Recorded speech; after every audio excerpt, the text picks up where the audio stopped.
And hello, welcome to Sweet Cheese. I'm your host, Kavi Kanapur Das, and here we have like a couple of fellas from the ashram, Gopal Krishna Prabhu. Hare Krishna. Haribol, Haribol. And Shamananda. Gauranga. All right, so we're here to talk about Krishna conscious lifestyles. And Gopal Krishna, you grew up in Gurukula, yeah? How long did you spend there? Roughly around 8 years there, yeah. Yeah, thanks. Yeah, I spent 8 years in Gurukula. Amazing. Amazing, actually. Yeah.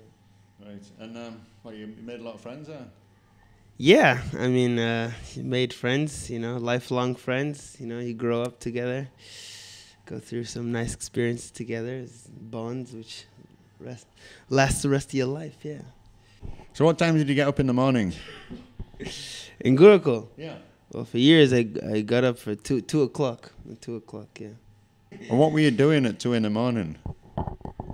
Well, you walk out and whether, you know, summer, winter, whatever the weather, you go out and you take a bath underneath a pump, you know, like this, and you dress up, you do, you know, the morning duties, and you go start chanting japa, yeah, amongst a lamp-lit, candle-lit hut in the middle of West Bengal in a monastery. Sounds like quite exotic though. So you kind of, after some time, you kind of adjust and you appreciated that mood? Yeah, of course. It's like, you know, part of life, yeah. I mean, I'm not going to lie, waking up at 2 o'clock is a bit tough, you know, but it's good. It's a good experience. All right, and Shamanand Prabhu, you were also, you've come from a Krishna conscious family, devotee parents, wasn't it? Yeah, well, I definitely didn't wake up at 2 in the morning. But yeah, I was brought up in a family of devotees, but unlike Gopal Krishna Prabhu, I went to Karmi school.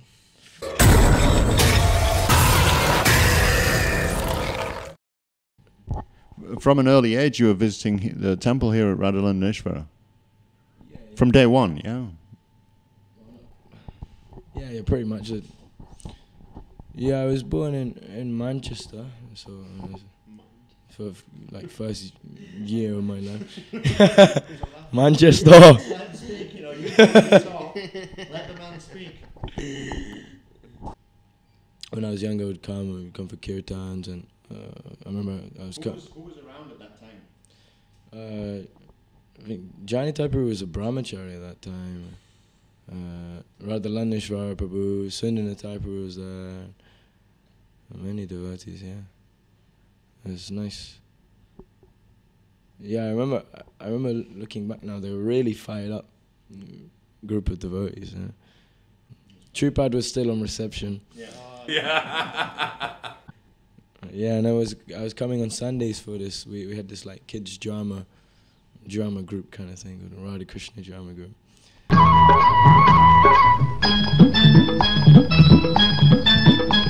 Oh man, yeah, that was interesting. Yeah, that kept me connected, but then some things happened with that drama group, which weren't so great. Yeah, I was having some fun with these dramas, but then this conflict between the group happened, and then from that point, I just, you know, I had no reason to come anymore. So when my mum would ask me to come for festivals, things like that, I just wouldn't come to the temple. And then I think, yeah, that was the point when I started to just kind of, you know, completely lose interest in Krishna consciousness. Yeah, because, I mean, one of the bases of spiritual life is relationships between devotees, and when that goes out the window, then you lose a lot of reason to you know, continue a spiritual life. You lose a lot of enthusiasm, especially as a child as well, you know, because you don't have much other reason to come. And you're not getting paid, you know.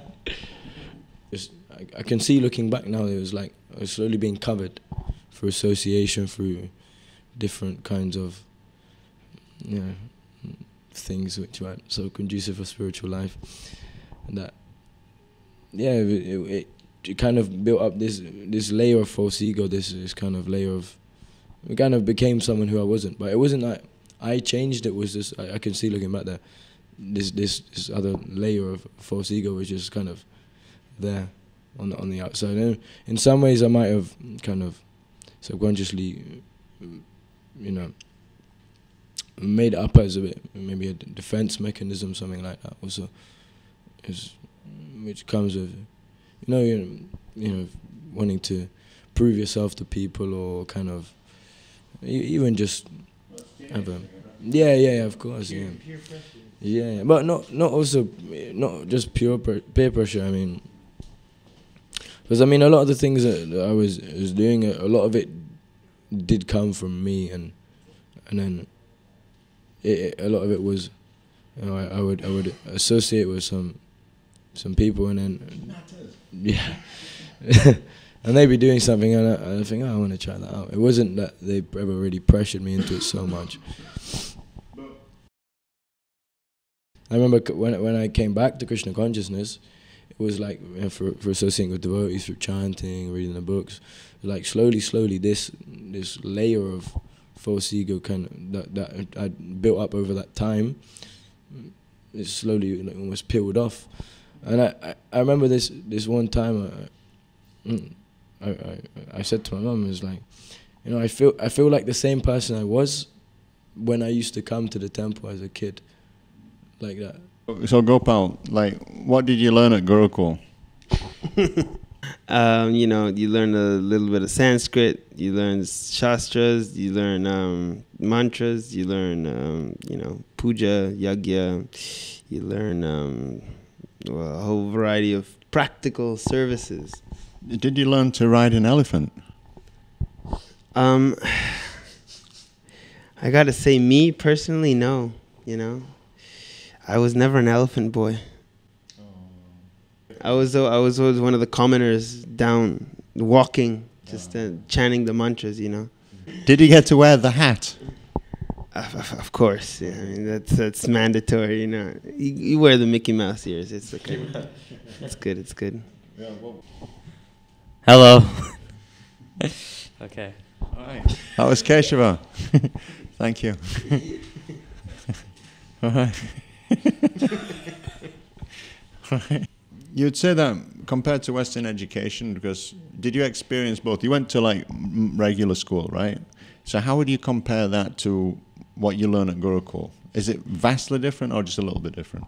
It's vastly different, because you say, what do you learn when you go to Gurukula, or what you learn when you go to regular school? I mean, it has to be, you talking about like content, or because, you know, whatever it is that you learn, there's also the way you learn it, and there's the well, essentially the values one picks up, no? So yes, it's vastly different, because well, in Western education, it's you know, I remember, you know, everyone's just, you're trying to be, you know, the cool guy, the funny guy, you know, the one guy with a lot of friends. You know, if you can get away with, you know, making fun of your teacher, and it's fun, it's cool, you know. Or if you could, you know, cheat in your homework, then, you know, that's good. Or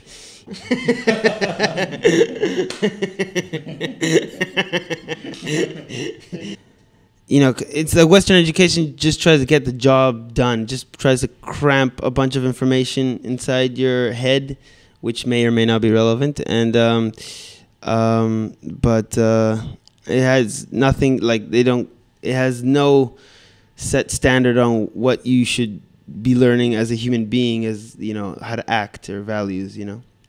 You know, as a matter of fact, it's kind of like generally, especially in higher grades, you know, I didn't get to go to high school in the in Western education, thank God. But yeah, this the you know, the peer pressure is very strong into generally try doing new things which are not conducive at all, right? So then it's like the whole environment is set for you to become well, a non-Krishna conscious person. Whereas in Gurukul, it's quite different. It's pretty straightforward. The teacher is there, and a teacher is not the same, doesn't mean the same thing as a teacher means in the classroom in the West, you know.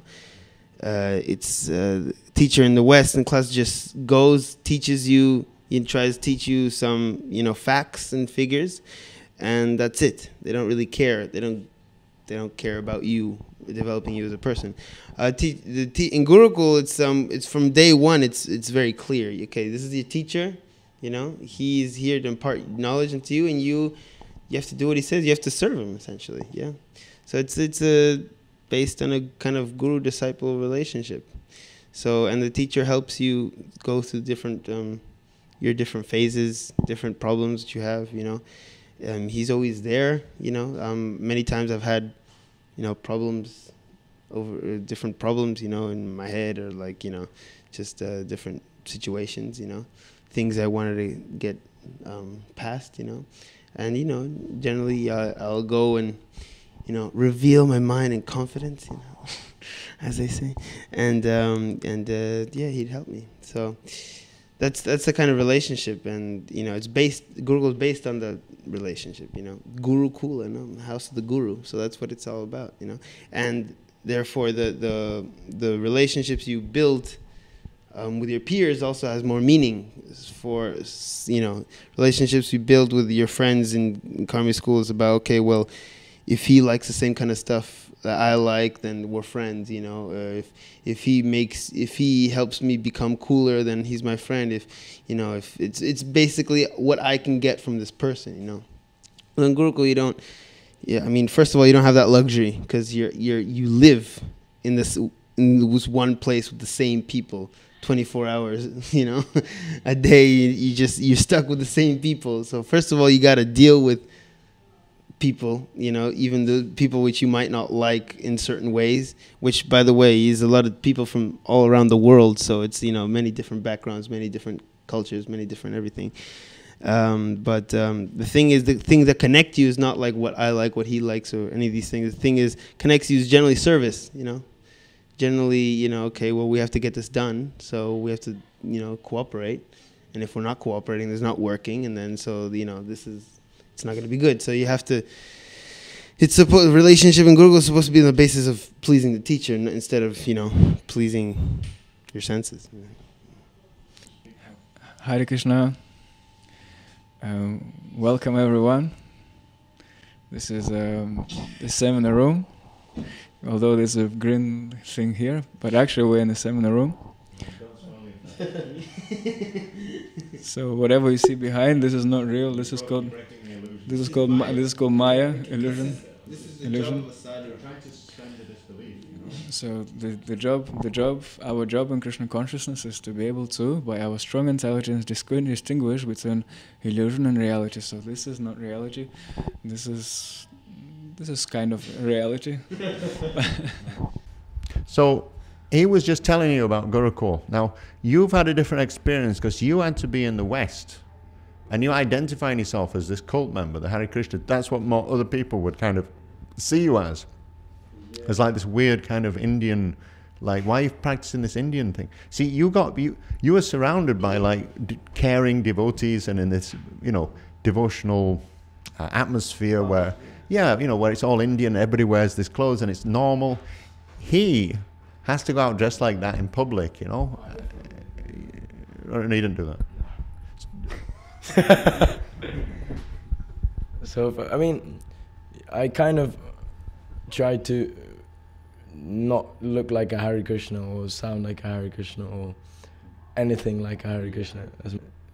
Literally everything they eat has some meat in it. I remember I went to my friend's. I stayed over at my friend's house once.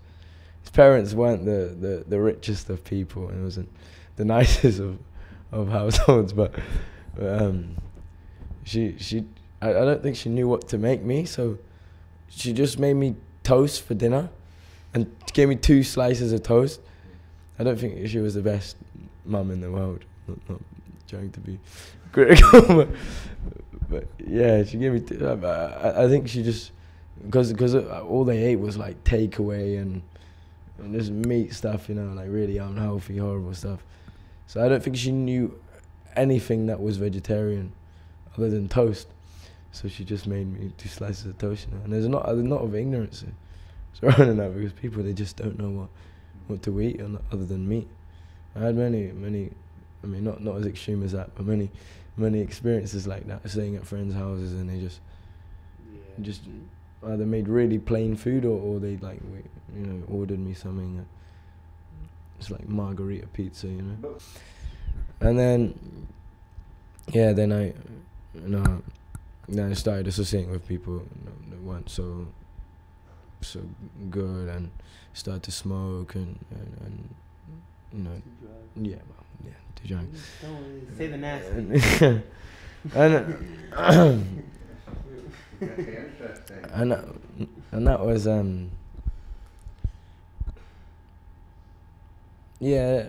that's when it started to actually that was after that period is when I started to kind of come back, because I mean often it's like I've had a similar experience to many people that weren't brought up in the movement, but then it was just like the same, but at the beginning there was Krishna consciousness. So when I came back, it was just like quickly going back. But for them, they had to kind of, you know, there was more of a, like, gradients, yeah. This reminds me of actually a Jamil, you know, actually. It's explained that, you know, at the beginning of his life, he was like a Paka Brahmana, brought up, he was like a Vaishnav. But then, you know, due to bad association, he fell down. But that period lasted like most of his, you know, like the rest of his life practically. And only at the end then he was able to wake up. But, you know, Sham it was cut down for only a few years. So yeah, he's been given a second chance. Yeah.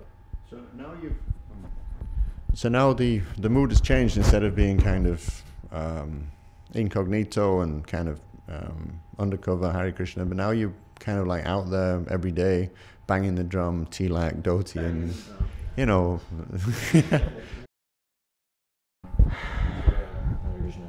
It's been a blast. Hare Krishna. No, say in the mic, man. Hare Krishna. Peace.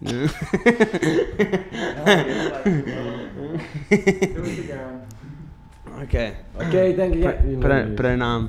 Pranam se. What? Pran. Hare Krishna.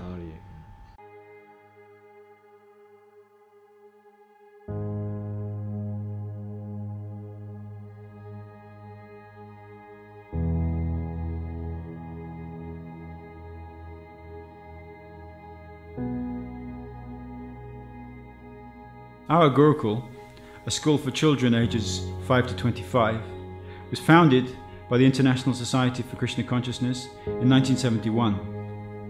Why should we wish that every child could attend Gurukul? Because Gurukul is the only school teaching how to live according to the Vedic scriptures, how one can know oneself to be eternal, blissful, and full of knowledge. One criticism sometimes given is that Gurukul indoctrinates children who are too young to resist its spiritual philosophy. In answer, we may note that any method of raising children is a kind of indoctrination, such as placing your child in an ordinary school, or even letting him do and think whatever he likes. Whatever parents or instructors teach by their example, a child will take very seriously. In the impressionable, formative years, therefore, the Krishna consciousness movement is training children in the perfection of religion. This training is hardly reprehensible. Indeed, it's what the world needs. So, what goes on at Gurukul? First of all, as in no other school, there is the chanting of the holy names of Krishna, dancing in ecstasy, and the eating of prasad, food offered to Krishna. Most importantly, children are taught about their eternal position as the servant of the Supreme Lord. In all these activities, they have the company of many wonderful friends their own age, who are all devotees of the Supreme Lord. Bhagavad Gita tells us that if one seriously pursued spiritual consciousness in his past life, but did not perfect his progress, in the next life he may take birth in a family of devotees or advanced transcendentalists. Therefore, the children at Gurukul are not ordinary, or they wouldn't have been born as the sons and daughters of devotees who want their children to be brought up in Krishna consciousness. They are extremely fortunate because their parents want them to be liberated from further suffering and to become eligible to enter the kingdom of God. Of course, Gurukul is open to all children, regardless of race, creed or financial position. The great sage Jiva Goswami said, "If a child is properly trained, he can become a great devotee of the Lord." Therefore, any child who goes to Gurukul has the best of friends, playmates who are always chanting about and glorifying Krishna and eating Krishna Prasad. The academic curriculum at Gurukul includes English, math, history and geography. But the children also memorize Vedic mantras, as well as learn to read Sanskrit, so that they can understand the Vaishnava literature in its original language. Also, Gurukul stresses practical instruction in personal cleanliness, both physical and spiritual. The teachers who all live with the students at Gurukul follow 4 rules: no illicit sex, no meat eating, no intoxication and no gambling. Thus they are real teachers. And unlike the teachers found in the schools nowadays, they have extreme dedication to Krishna consciousness. And in this way they can offer real love and guidance to the children by helping them revive their dormant love for God.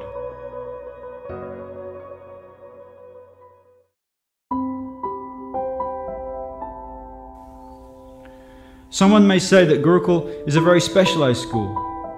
But when the Vedic civilization was current, thousands of years ago, the spiritual values taught at Gurukul were inherent in every educated person. So a Gurukul education is not a sectarian creed or an artificial imposition on the mind. It is nothing less than Bhakti Yoga, the revival of the individual's loving relationship with God, which has now been all but totally forgotten by the world's great civilizations. Where I went to school, and maybe where you went to school, or where your child goes to school now, the other kids were simply concerned with enjoying material life and didn't much care about spiritual realization. Human life is actually meant for realizing oneself as a spiritual soul and realizing one's eternal relationship with God as His servant. Unless one learns who he is in relation to the absolute truth, whatever he does is simply a waste of time. The science of God, learned in a non-sectarian way, as taught by Krishna-conscious teachers, books and life practices, takes years to mature. Those of us who have come to Krishna consciousness at a late stage, too late to become proficient in Sanskrit and with so many bad habits, are still fortunate because Krishna consciousness acts so quickly. Anyone can see this, for the Krishna conscious devotees who are now older members of the Krishna consciousness movement have indeed broken away from all the contaminating activities of materialism. Krishna consciousness is so pure that a devotee soon becomes very hopeful of complete success, no matter what his past history. But we wish we had begun earlier, and naturally, we wish others to have the chance. We should be glad that in Mayapur such a pure spiritual force is present to counteract the failures of materialism. Gurukula should be encouraged, and indeed every parent should consider, why don't we send our child there? One who is beyond sectarianism and who sees the ultimate good for his child as spiritual happiness will be hard-pressed to find a better school